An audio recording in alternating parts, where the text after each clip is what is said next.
and the topic is bullying in the workplace and destroys organizations. And it is a $1.5 trillion drain on the North American economy. It is one of the biggest societal and economic issues of this generation.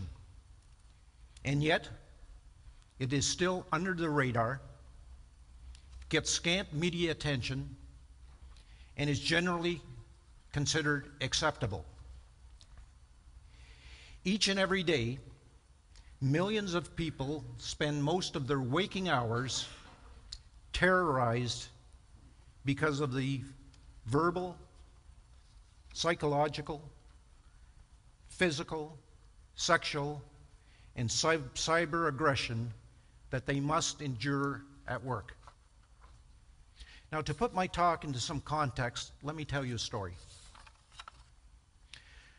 Earlier this year, I gave a talk on the topic. And afterwards, someone in the audience came to me, who I will call John, and asked if he could contact me to discuss what his spouse, who I will call Helen, was going through at work, indicating to me what I was describing was exactly what Helen was going through. 10 days later, I received a call from John. He reminded me of our brief discussion at the event and tearfully expressed remorse and regret in not calling me earlier. Because a few days earlier, Helen committed suicide. Senior management, human resources, and the union failed to support and represent her despite her 20-plus years of unblemished service, only to protect her tormentor, who had a reputation of doing the same thing with others. Helen was told to suck it up, that her tormentor was only doing his job, correcting her deficiencies. And if they had to choose between her and the bully, they would choose the bully. Helen was obviously traumatized to the point that she saw no way out. And in deference to her memory and the stigma attached to suicide, Helen's death was labeled, quote, died suddenly, allowing the bully, the union, and management to get away with manslaughter. Helen's suicide is not isolated or unique. We just don't hear about it. Because like John, most family members want to shield their loved ones from the stigma of suicide. Occasionally, the stories do get told because the act is committed in public. Here are two recent examples. Late last year, Carrie Tesney, a 45-year-old employee with UPS in Birmingham, Alabama, with 21 years service, was fired, and he reacted by killing two of his supervisors before killing himself. A union representative alleges that Carey was driven to this because he was bullied. Just this last January, Philip Piera, a Fox News producer in Austin, Texas, went to the Fox headquarters in Manhattan, handed out cards alleging he was bullied by Fox, and then, in spectacular fashion, took out a gun and shot himself to death. Helen, Carey, and his victims, Philip, and the many, many other tragic ends could have been avoided if families, co-workers, and others close to them recognized what they were going through and intervened. Everyone in this room today, everyone you know and everyone they know has or knows someone who went through the horror of being targeted. So how and why did I get personally interested in this issue?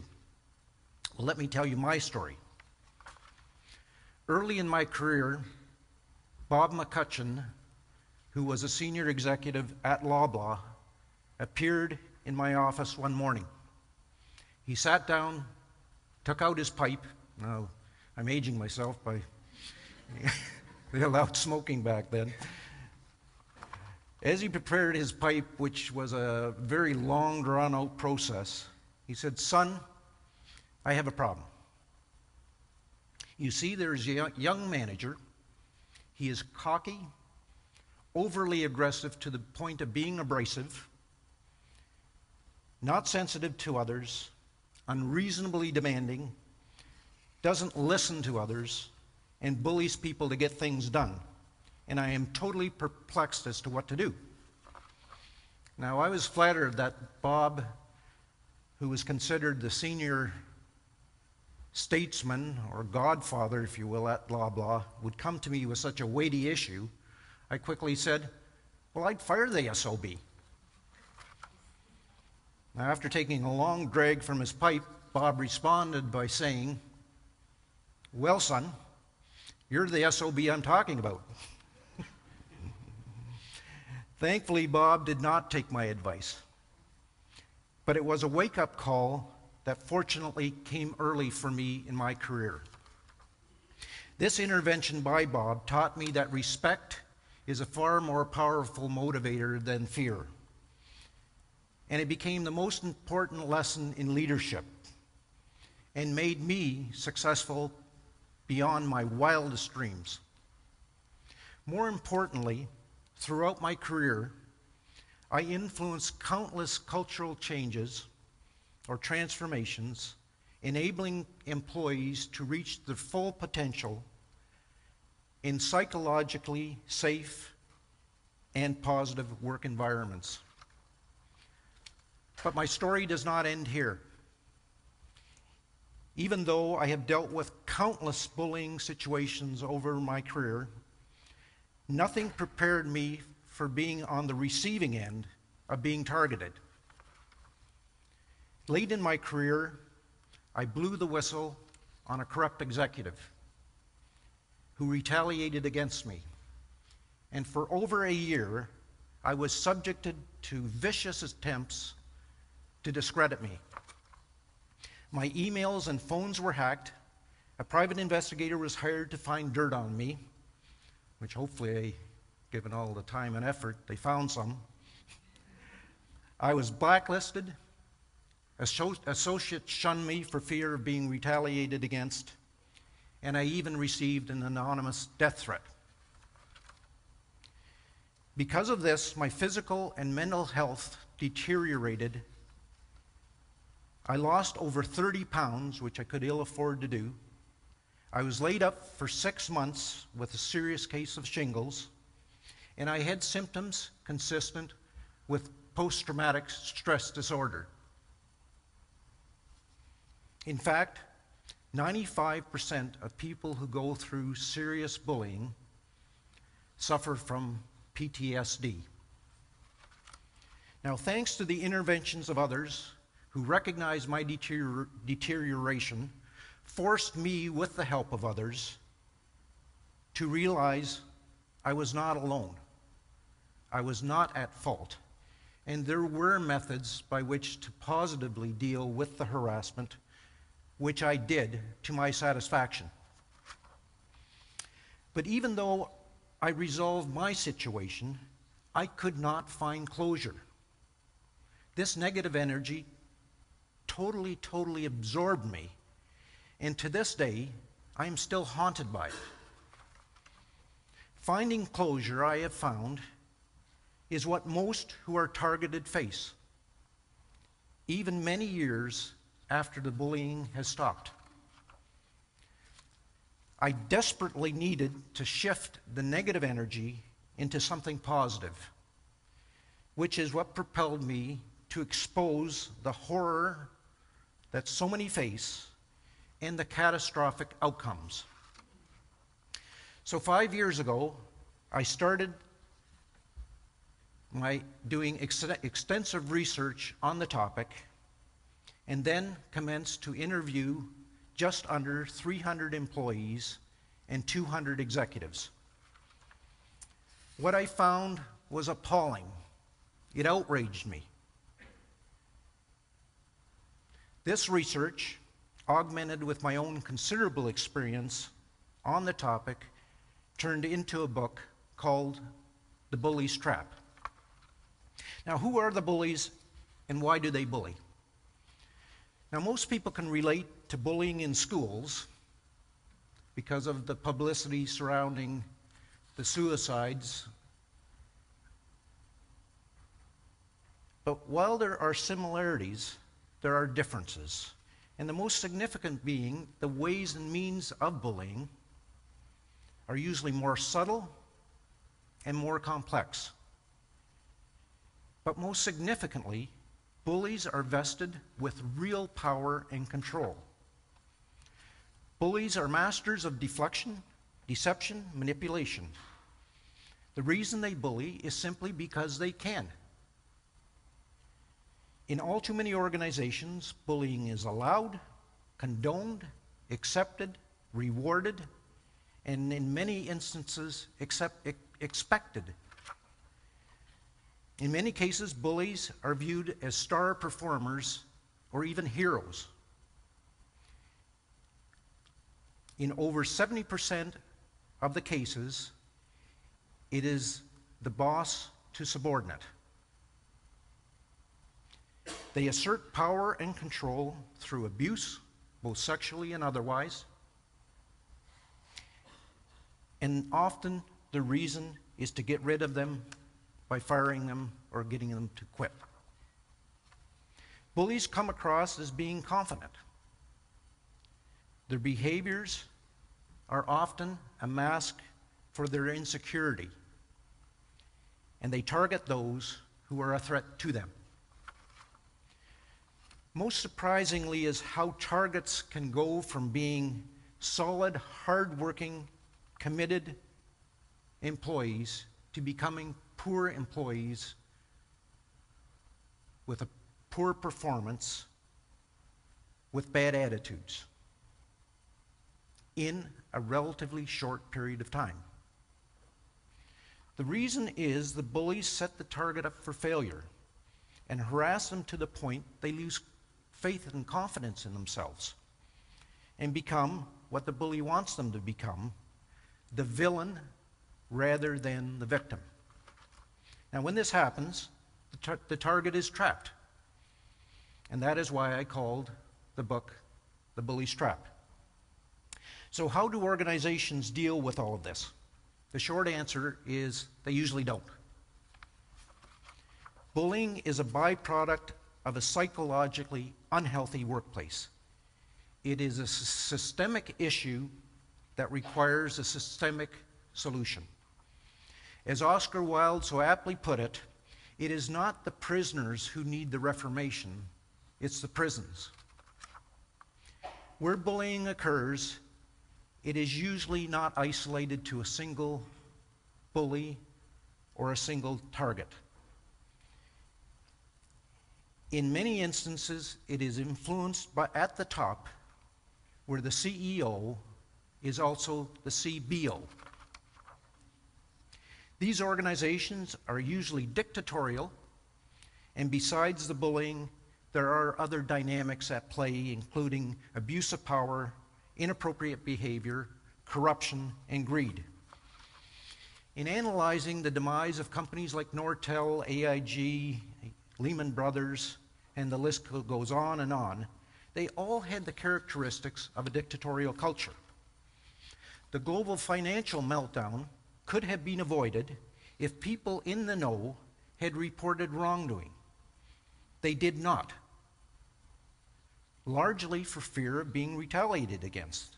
In most cases, whistleblowers are viewed as traitors and subjected to bullying as punishment for their treason. More and more organizations are using systemic bullying to get rid of older employees. They do this to lower their average wage and pension cost. Ideally, they want their targets to quit, and when they don't, they will fire them for cause to avoid paying severance.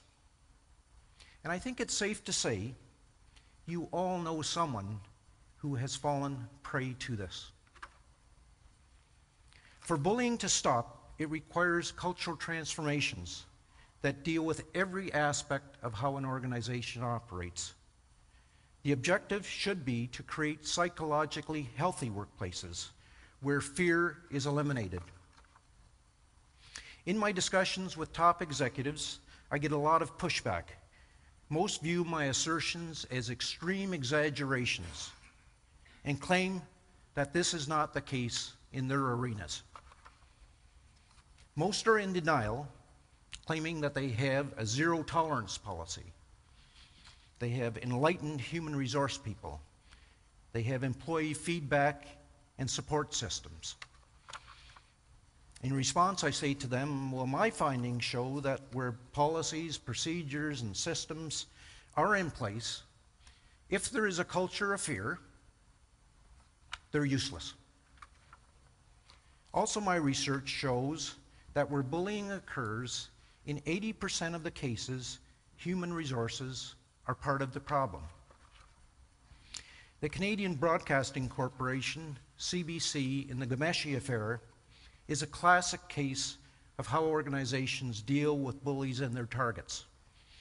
After months of denial, the report by the external investigator has finally exposed the toxic culture at CBC, the cover-up mentality by management, and the complicity and ineptness of human resources and the union. Employee engagement is reflective of a workplace culture, and disengagement is cited as and bullying is cited as a major cause for the disengagement. Yet studies show that 87% of North American workers are not engaged, with an astonishingly low 13% who are. Now, if we could just reverse those two numbers,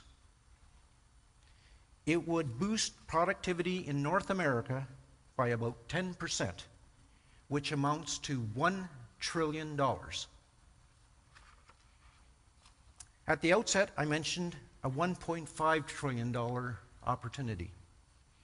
The other $500,000 is in attrition and absenteeism and training cost.